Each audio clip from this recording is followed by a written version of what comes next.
Welcome back. 4 communities in Anambra State are set to benefit from the 20 million naira community Choose Your Project initiative of the state government. Flagging off the project, Governor Willie Obiano explained that the gesture is part of steps aimed at alleviating the impact of the economic recession while sustaining development in rural areas. It's a joyful atmosphere as the residents of Omeri community in Anambra East local government area welcome Governor Willie Obiano.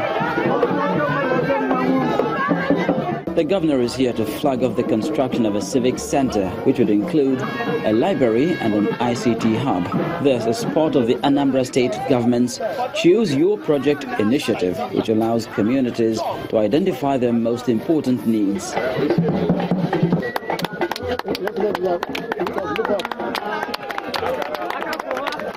The residents commend the government's program, which supports grassroots development. There's no ICT available for the youth, especially in schools and thereabout. But now they have had ICT here. They will learn computer, some other things that will help their life. The governor's entourage moves on to Umunya, a community in Oyi local government area, to also kickstart a similar project. Residents of the community showcase their rich cultural heritage with a masquerade dance. Governor Willie Obiano advises the community to key into the government's farmers cooperative scheme. I would like Umunya to organize themselves in cooperatives, farmers cooperatives. We are giving money to farmers cooperatives. We have 3.5 billion that Asba will share to each cooperative properly organized.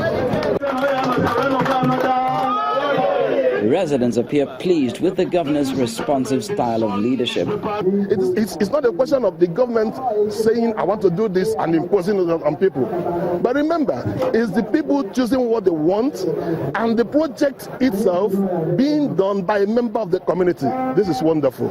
As the clamor for a more inclusive governance increases, residents of these communities in Anambra have been assured that the projects will be executed and supervised by members of each community.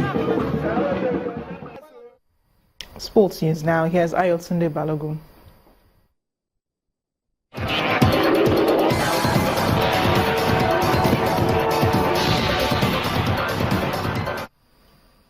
Yes, indeed. Well, it's not the dream start the Flamingos of Nigeria wanted. Well, they've opened their campaign at the ongoing Under-17 Women's World Cup in Jordan with a 1-0 defeat against Brazil. A brilliant chip by the South Americans' lively number 10, Michele, proved the difference between the teams at the King Abdullah II Stadium in Amman.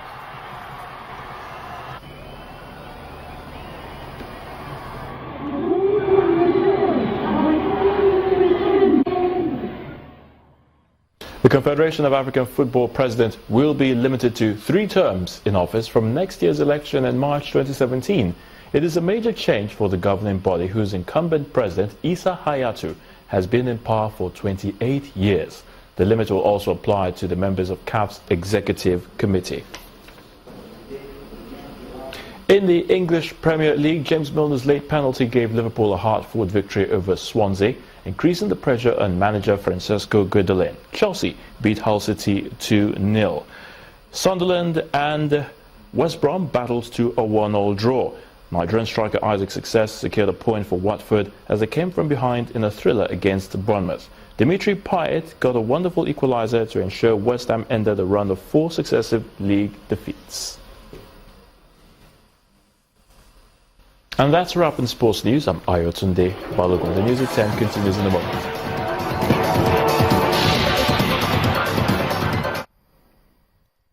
Reports an air raid on the rebel-held eastern half of the Syrian city of Aleppo has hit the area's largest hospital for a second time in a matter of days. The Syrian American Medical Society, which supports the hospital, says it had been struck by barrel bombs. The same facility was hit in a similar attack on Wednesday. There are also reports of a Russian-backed Syrian government force hitting Aleppo's historic old city. Meanwhile, clashes between government troops and rebels on the ground are said to be occurring in several Aleppo neighborhoods.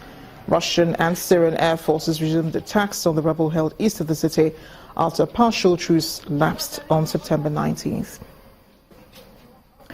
A powerful hurricane is in the Atlantic, moving towards Jamaica with wind speeds of up to 260 kilometers per hour. Weather forecasters have upgraded Hurricane Matthew to Category 5, the highest on the scale of intensity. The Jamaican Prime Minister Andrew Holness has called for an urgent meeting of Parliament to discuss the country's preparedness for the hurricane. The storm is expected to make landfall by Monday.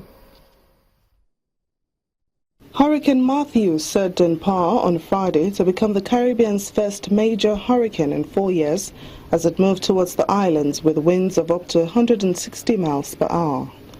The strongest hurricane in the Atlantic Ocean since Felix in 2007 is forecast to make landfall as a major storm on Monday on Jamaica's palm-fringed southern coast before pushing north towards Cuba. Matthew is also forecast to skim past the south coast of Haiti on Monday, bringing tropical storm conditions. In Cuba, though the weather is pleasant in the capital, the government has warned citizens that eastern portions of the country are under threat from the powerful storm.